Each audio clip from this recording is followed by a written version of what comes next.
What's up, everybody? Welcome into Tom Curran's Patriots Talk podcast. It's Tuesday. I got with me my buddy Steve Palazzolo from the Check the Mic podcast and the 33rd team. You know Steve. He did all that Pro Football Focus stuff for years and years. Huge Patriots guy. He knows his stuff.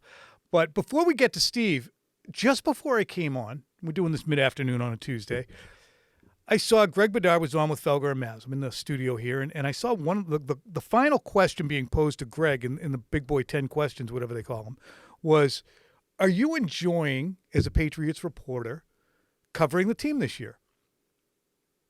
And as we all do when we walk past the TV, we started talking to it, or maybe at my age. And I thought to myself, am I enjoying this? And I wouldn't use the word enjoyment right now. I find this season more frustrating as a reporter than anything else for a variety of reasons. The first one is it's hard to establish what their true goal is and how close they are to achieving it on a week-to-week basis. And we all understood that. So going in, it's developed Drake Maye, as I've said a million times, but also ooze competency and stability. Well, what's that look like? I know it doesn't look like what it's looked like, but do they use a little bit of stability when Mayo calls them soft, and then instead of turning on him, the players actually respond in a way?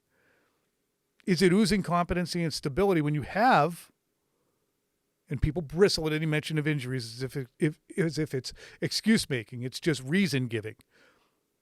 But they've had this litany of injuries, but they've improved. Like the offensive line. You got Vidarian Lowe, Michael Jordan, Ben Brown, Mike Onwenu, and DeMontre Jacobs starting against the New York Jets. And they hold up to a point where they only allow 2 sacks after having allowed 7 and 37 hits the first time they saw the Jets. So those are little indicators that there's improvement. But how do you measure that in terms of success? Also frustrating has been the team's ability and Gerard Mayo's ability to articulate cogently on a week-to-week basis what the goals are. There's a lot of ambiguity. There's a lot of nebulous stuff. You can use all the big words you want. It's cloudy. It's murky. But when the defined goal isn't, we're going to win as many friggin' games as we can every week, then it's hard to say they're failing or succeeding. And Felger kind of made this point in the offseason by saying, well, I just want wins. I want wins. Because it does. It makes it easier for him to talk about the team when whether they win or lose, he doesn't have to try and thread the needle the way I am, because I'm trying to work more with the nuance and the context and, well, you can't expect this. I'm living in reality, and he's living in kind of a black and white, which makes radio easier, which makes TV easier. Glenn Ordway always, would sit on the fence forever, but he would try and always push us as guests to have something to say. So it's been frustrating in that regard as well. It's also frustrating to look at a team that is still 85% Bill Belichick built, but also 15% now and growing, Elliott Wolf, Matt Groh built, and figure out where we should be saying, well, that was screwed up. And how much of the time that Bill was here is shared by Groh and Wolf, which is something I've been saying since the offseason. A few people gotten on the bandwagon lately. But when I've pointed out the inability to have the foresight to staff the offensive line, this is the same thing that happened in 22 and 23. And Groh and Wolf were parts of those personnel departments. Matt Groh was the one who talked about Tyquan Thornton. If you want to have a fast player, if you want to get faster, you draft fast receivers. He led the charge for him. It has been reported, and Bill does have final say, but it has been reported that analytics and yards after catch numbers favored Juju Smith-Schuster. Bill Belichick was presented with those. And that was a driving force behind moving on from Jacoby Myers, which 1,000,000% not absolving Bill from the fact that you had a guy who was that productive that you found yourself, developed yourself, was everything you ever wanted in a receiver and less. And you moved on from him for what, like $500,000? Meanwhile, Bill's over here talking about how the Giants moved on from Saquon Barkley for all they needed to do was throw him a couple million more. Bill's throwing nickels around like manhole covers. But it's been frustrating because you don't know exactly. And Mayo's out there taking all the slings and arrows, and he's taking plenty of them, and he deserves plenty of them on his own. But his shield is pretty much full with arrows right now. And wherever Elliot Wolf hides, it's a safe spot somewhere in the castle, just looking out at the chaos. Fortunately for the Patriots, they got to win this past week. And let's bring in Steve Palazzolo right now. And by the way, I just think it's interesting. It's an interesting conversation, whether you give a shit or not, whether my job is fun, entertaining, or interesting, or frustrating. We're all in this together in different ways. I cover football because I like football, and I was a fan before I started, and I always wondered how it was for the people covering the team. That's why I wanted to cover the team myself. So for those of you who are interested, that's how I find it. It's frustrating because this year isn't the measuring year. It's next year, so it's in the future. All right, enough of me. Steve Palazzolo. All right, everybody, now it's time to bring in my good buddy Steve Palazzolo. Originally, Steve is from North Reading. He went to the University of Lowell. He is the original Danny McBride, flame-throwing left-hander at 6'10".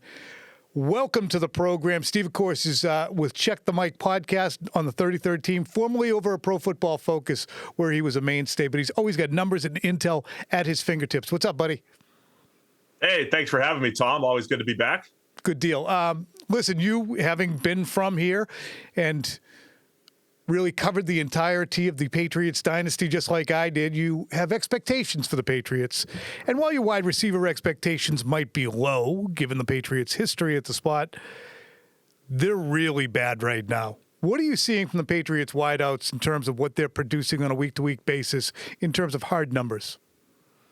I mean, my expectations were low coming into the season. They're about what I expected. You know, I'm surprised by, I think, the heavy reliance on Hunter Henry at tight end. I think he's a good possession type tight end. I've liked Demario Douglas. I liked him last year. I like when they use him out of the slot. But both of those guys, they're complementary type receivers. Mm-hmm. And when you see Tyquan Thornton with only 4 catches, when you see Kayshon Boutte, he's got 2 drops but 11 catches and 2 drops. It's just so inconsistent across the board with all of the pass catchers, really. And look, I know people have been talking about wide receiver 1 forever in New England. You feel it, right? You feel when you don't have that one guy who's dependable, who's going to make the catch on third down, who's going to catch, not drop 4 of those passes beyond the sticks, like they did against the Jets last week. And then that makes Hunter Henry and a guy like Pop Douglas, feel a little bit better as complementary pieces. Yeah, and I think the interesting thing about the notion of wide receiver 1 and why people in New England always scoffed at it is they had a quarterback and a coordinator and an offense that could rotate between its wide receiver 1. It didn't need to be a one guy as the hub of the wheel for every other receiver. Brady could decide who his best matchup was, and if it was going to be Jabbar Gaffney, well, then damn it, it's going to be Jabbar Gaffney. If it's going to be Chris Hogan, hell, it'll be Chris Hogan. In this offense, there is such a dearth of really synchronicity in the offense, ingenuity, talent so far at the quarterback position that you do need some kind of overriding talent somewhere on your offense. And I just don't think they have a dominant player or even an above average player, although Henry is close, anywhere on their offense. Yeah, I mean, look, in case people haven't figured it out yet, I think you have to reset all the expectations coming out of the dynasty with the roster beyond the quarterback. I think Tom Brady elevated everything, obviously, and was able to make things work when he didn't have that one guy. I think the biggest thing in the NFL is who does the defense have to cover, right? Who do they have to cover? And if they cover that guy, who's the next option? And so you see the best teams around the league. You see the way the 49ers throw the ball. And it's like, all right, well, Brandon Ayuk's hurt right now, but if he's the guy one week, it could be George Kittle the next week. It could be Deebo Samuel. With the Eagles, we see A.J. Brown's ability to take over a game. And if they take him away, they have a Devontae Smith. It's all about adding all of that depth from a game plan perspective and then from a depth perspective when you have injuries. So to me, every team needs to roll 3 and 4 deep at receiver plus tight end and the Patriots are at about 1.5 right now. So there's a lot more work to be done. Yeah, I mean, that's the truth of it. You have to be 3 or 4 deep. And if you look at Demario Douglas, he's a third option. If you look at Jalen Polk, if you really project him out, he's a 2 borderline 3, really, in terms of skill. He's not going to be a 1. He's not going to be Terry McLaurin, most likely. He's not a burner. He doesn't have top-end speed like other people. And he was overdrafted because of character and hands. How stunned are you to see a guy like Jalen Polk have the hands issues that he had prior to leaving the game last week with a concussion? Yeah. Receiver slumps are interesting to me, right? Because you run your routes, you go catch the ball, but clearly he's thinking about it. Not every pass is, theoretically classified as a drop, but he's not using his body to shield defenders to go up and get the ball. He's not winning at the catch point. The best catch that he made was out of bounds a few weeks ago, even though it was a spectacular effort. I mean, it's just off right now for Polk. And look, the one thing to remember, too, about development is it does happen at different times. Like Christian Watson, the receiver for the Packers a couple of years ago, did nothing the first half of his rookie season, then caught 9 touchdowns just in the second half alone. So every receiver is going to develop differently, but clearly you see Jalen Polk thinking his way through, the early part of his NFL career, and he just needs to, find his comfort level and just play. And clearly he's overthinking things at the moment. 2 other guys I could mention too, Devontae Adams, and go back even further, Terrell Owens. They could not catch the frigging football. And then they could, but they had top-notch quarterbacks too, which brings me to Drake Maye. Is he the guy that the Patriots should be enthused about building around for really the rest of the decade? Yeah, I mean, look, those expectations are high, but he's the guy right now. I think he's been really impressive so far. I think when you look at just the offense with him versus with Jacoby Brissett, and Jacoby Brissett's never going to be the baseline, but the offense has gotten better. I think he's been able to shield May some of the offensive line issues. I know we've talked a lot about the offensive line right now. I mean, it's as bad as people have talked about it. Week to week, the pressure, this was the best week that they had last week against the Jets, but week to week, it's quick pressure. It makes the quarterback get rid of the ball quicker. I know May's taken some big hits. I honestly thought it would be worse. I thought he would hold the ball way too long relative to what this line was able to give him. Inexperience and just not being good up front. So I've been impressed with Maye. I've been impressed with what he does with his legs. The big thing for me is always the easy stuff with him. Can he just get the ball out quickly and accurately? We've seen the inaccuracy maybe on the short stuff, but we've also seen the special throws, right? He's got four completions on 20-plus yard throws on just 8 attempts. Jacoby Brissett was 4 for 18 during his time. Maye should have 5. There was a drop last week. So he has done a great job making those big-time throws down the field. And I think that gives you a lot of hope for the future with what Drake Maye is able to bring to the table. What it can also do is his mobility and ability to restart plays and get off schedule does give the opportunity for average speed and separation type wide receivers to get the restart and find open space after 3 and 4 seconds. I mean, I look back to Ben Roethlisberger, you look at Josh Allen, you look at Patrick Mahomes, some of these guys who can cruise around, they'll end up with a guy who's wide open by 15 yards because they bought time after the initial play ran out. And I think that's why you're seeing Maye 4 for 8 on 20-plus throws, and as you mentioned, Jacoby Brissett 4 for 18. Those are in rhythm. It's either going to be caught or it's not, based upon the coverage and how much separation was gotten. I think some of Maye's downfield throws have been off of that scramble type of thing, which is one way to make your entire team better in a hurry. Yeah, it absolutely is. The other part I'll say, so you want to be able to make your in-rhythm throws. You want to be able to make throws outside the pocket, off schedule, and then scramble off schedule. 46 rushing yards on 3 carries with the touchdown the other day before the unfortunate injury. It just shows what that part of, if guys are covered, they can still figure it out. Like, they can still move the ball.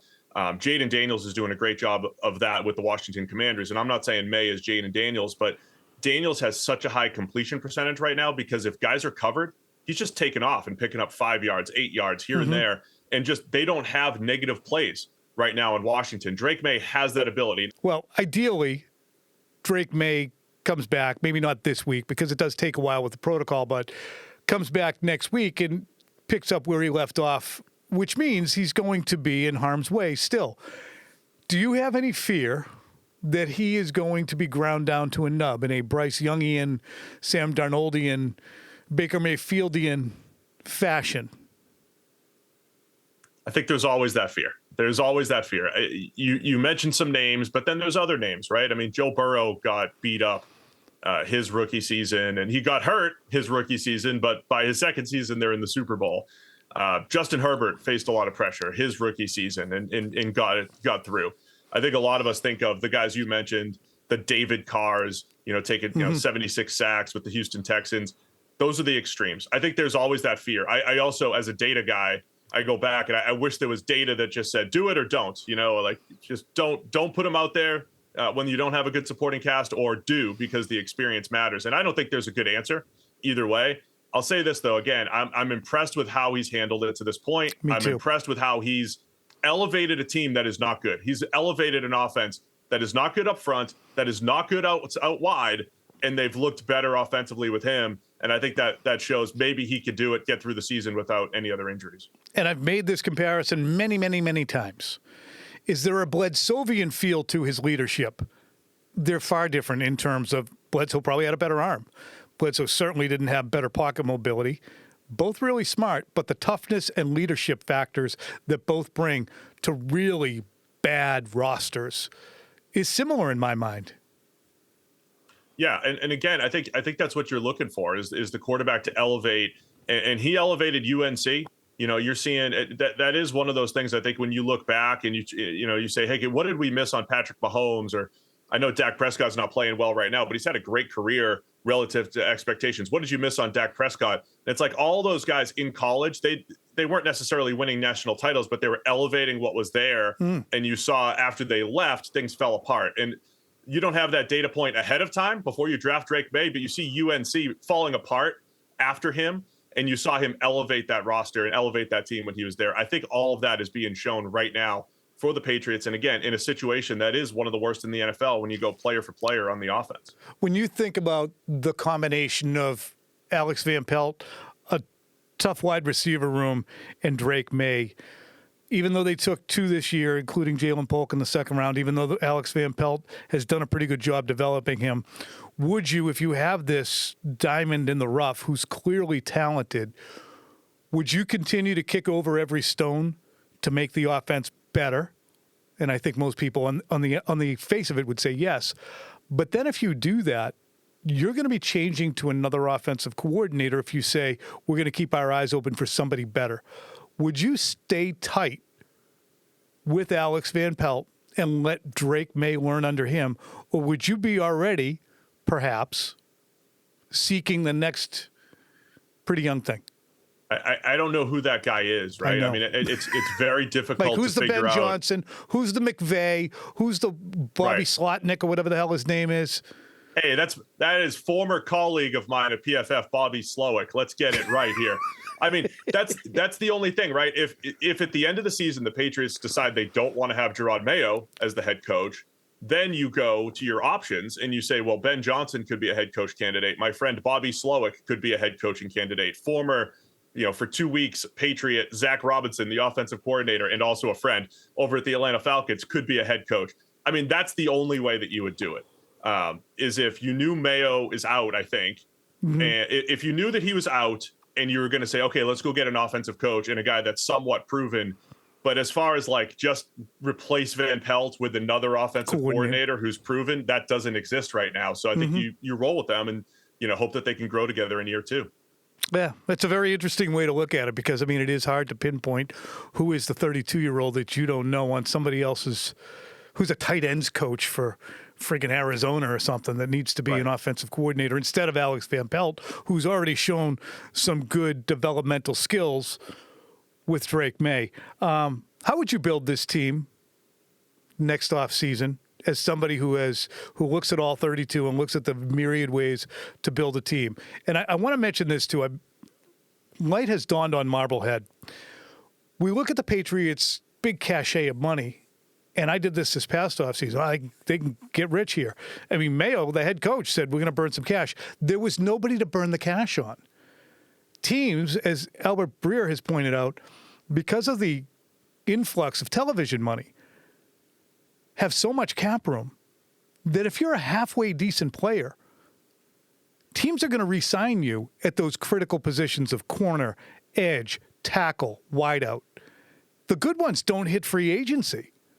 And we're looking at that right now. So bearing that in mind, how would you position-wise and strategically try and build the Patriots into a mid-tier team? Yeah, it's hard to get big splash players, to your point. I think it all starts with drafting and volume. I think they've got 9 draft picks right now. I think you want to turn that into 13, 12 or 13 draft picks. You want to draft in volume. I'm not necessarily saying it has to be the first round pick. I would love for them to draft an offensive lineman up top like everyone else does. I think everybody's giving them Will Campbell from LSU. If he's there at 2, 3, 4, whatever they end up picking, take him. If you can trade down and accumulate picks, though, that's the best way to add talent to the roster, is just take more shots. That's the first thing. I think you can get second-tier offensive linemen. I say that with a lot of respect. Second-tier offensive linemen for $8 to $12 million a year who are starting caliber. I would spend my money there. It doesn't have to be a $20 million guy. It doesn't have to be a $30 million receiver. You get 2 or 3 $8 to $12 million offensive linemen. Those exist. Those guys exist. The Morgan Moseses of the world, they make the offensive line that much better. You have to do that. You have to get different style receivers in there. I would get 2 or 3 more. You know, it's not about Jalen Polk and Javon Baker and waiting for them to develop. You just go and you get guys for Drake Maye to throw to. That's how Tua got elevated, by having Tyreek Hill. That's how Jalen Hurts got elevated, by having A.J. Brown. If those guys aren't out there, you have to do it in volume. So you have to attack, whether it's second tier free agency or just in the draft, and bring players in. And most likely on the offensive side of the ball, though the defense can't be neglected either. I like that. That's great intel. Let's go league-wide, though. I've had you on the Patriots enough. You're covering everybody with the Check Mike podcast with the 33rd team. But I want to ask you, who are your surprise teams to the good so far in 2024? I think it has to be the Washington Commanders. I mean, they're sitting there in first place in the NFC East, over the Eagles, over the Cowboys. Jaden Daniels looks like a star. The defense is coming together, and they didn't, we talk a lot about the Patriots roster and, hey, they don't have good players here and don't have good players there. Well, Washington had questions with their roster top to bottom. It's probably a tick better, but they've really pulled it together. Dan Quinn's done a great job. So Washington being 6-2 at this point, and the Steelers being 6-2. Another team that I think they did a better job top to bottom roster-wise, offensive depth, defensive depth, but they've dealt with offensive line issues or injuries up front. And they went bargain basement at quarterback with Justin Fields and Russell Wilson, and that's worked out for them. And so they're sitting here at 6-2, maybe even with room to improve. It's really interesting when you talk about both of those teams and their rosters and their issues.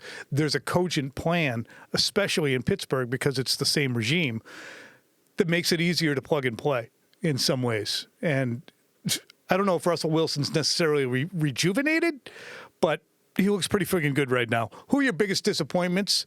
Jets are going to lead this one off, but then after that, I wasn't expecting as much from the Jets as others, but I mean they're at a special level of disappointment. My hometown Cincinnati Bengals, my new hometown Cincinnati Bengals. I thought they were going to make another Super Bowl run. Every year Joe Burrow's been healthy. They've been in the AFC Championship or better. Their defense has completely fallen apart. And then the Dallas Cowboys. They didn't do much this offseason to improve, but they've been a 12-win team the last couple of years, and they're far from that right now. So you could see all of the moves that they didn't make this offseason probably coming back to bite right now, and Dallas is way worse than they have been the last couple of years. How about the Rams and the Dolphins as two others? Yeah, I mean, Rams have dealt with injuries, and, it was 1 week, but when they had Puka Nacua back and Cooper Kupp last week, they looked completely different with Stafford throwing the ball to those guys. They're sitting there. They're a game back in the West at 3-4. So they're still close. Disappointing, though. And the Dolphins, again, it's like, well, Tua's hurt. And for whatever reason, Mike McDaniel, it's interesting. I think he's done a great job with Tua, but a poor job with everyone else. And guys like Tyler Huntley, who have had some success elsewhere, or Teddy Bridgewater, who have had success elsewhere. So not having Tua these last few weeks, I think, really crushed the Dolphins. And they had a tough one against Arizona, so sitting there with only 2 wins, you definitely have to put the Dolphins on that list. Who's your leading MVP candidate, Steve Palazzolo? Oh, I hate the MVP. I hate this. I hate talking about MVP at this point, but I would go Lamar Jackson. Sorry. There a lot of because a lot of people are like, oh, it's Patrick Mahomes because they're undefeated. It's like, what are you talking? He's like the 15th best quarterback in the league this year. Why isn't it Jaden Daniels? Why isn't it Josh Allen? See, that's the thing, is it's flavors. That's why the MVP is flavors. What flavor do you like the best? Well, I mean, so my Josh Allen thing is like, oh, you're a voter, Tom. You're gonna at the end of the year, you're gonna look at Josh Allen's like 12-1 touchdown to interception ratio, and not you necessarily, but the average voter. Mm-hmm. You're gonna forget that he had like 7 dropped interceptions and say, oh, look at Josh Allen taking better care of the ball. But he's not really so far this season. He's been good, not great. Jaden Daniels might be the guy, though. You talk about elevating a team out of nowhere. And just how special he's been as far as efficiency as a passer, and then adding the run game to it, Jaden Daniels might actually be the guy. And I'm a huge believer in the definition of valuable. Who changes the team the most? And the default is always going to be who's the best player, but they have an award for that. That's Offensive Player of the Year, which I'm going to ask you right now. Would it be Derrick Henry for you? That's who I wrote down, was Derrick Henry. And look, we talk a lot about running backs being the product of their system, but I think Derrick Henry's been the one guy to kind of buck that trend through the years. He has broken every rule about how you look at running backs, from age to, whether or not he can overcome poor offensive line play. And now you've dropped him into a Ravens system where Lamar Jackson's already there. Defenses already have to account for Lamar the runner, Lamar the passer. And all of a sudden, Derrick Henry becomes it remains, I guess, the best closer in the NFL. You give him the ball in the fourth quarter, he's reeling off 80-plus yarders on the regular over there. So I've loved what Derrick Henry's done, and absolutely, I think he's right in the mix for Offensive Player of the Year. How about the deploy, the Defensive Player of the Year? I'm going to go TJ Watt. And so he's been, as with my PFF background, we'd always focus on every single play and getting pressure and affecting the quarterback. And TJ Watt always had this knack for having like 2 pressure games, but both pressures were sacks. They were forced fumbles, always at the right time. He did it again on Monday Night Football against the Giants, gets the strip sack, gets the recovery all at the same time. He's got some key plays this year, forced fumbles on the goal line. Like TJ Watt, valuable's not in the name for Defensive Player of the Year, but certainly the most valuable defensive player, because he always makes the big plays at the right time to go win the game for the Steelers. Let's wrap it up. Coach of the Year. You've been very good with your time. We appreciate it ceaselessly. Who is your Coach of the Year? Half year. I've seen a lot of people talk about Dan Quinn's the leader when you're looking at the odds markets, for Washington. But I've seen a lot of people talking about Matt LaFleur with the Packers, and I would lean LaFleur. I think with Jordan Love getting injured twice, and they gave him Malik Willis as a starter. They picked him up in August from the Titans, a project of a quarterback. He had to start 2 games for the Packers and looked outstanding. They won both of those games. Then he comes in relief this past weekend against the Jags, gets the game-winning drive when they didn't even have a chance to craft a game plan for Malik Willis. It was just, hey, Jordan Love's hurt, you're in. So I think Matt LaFleur's done a great job. Packers have a good young team, but I love the way he's managed things. And most teams that have 2.5 games without their starting quarterback are going to have some issues, but Matt LaFleur found a way to win all 3 of those games. I love the way you manage things, Steve Palazzolo, from the Check the Mike podcast and the 33rd team. Thank you so much for joining us today. Appreciate you. Would it be premature to get into any kind of draft talk in the next few weeks with you? Have you back to talk about prospects?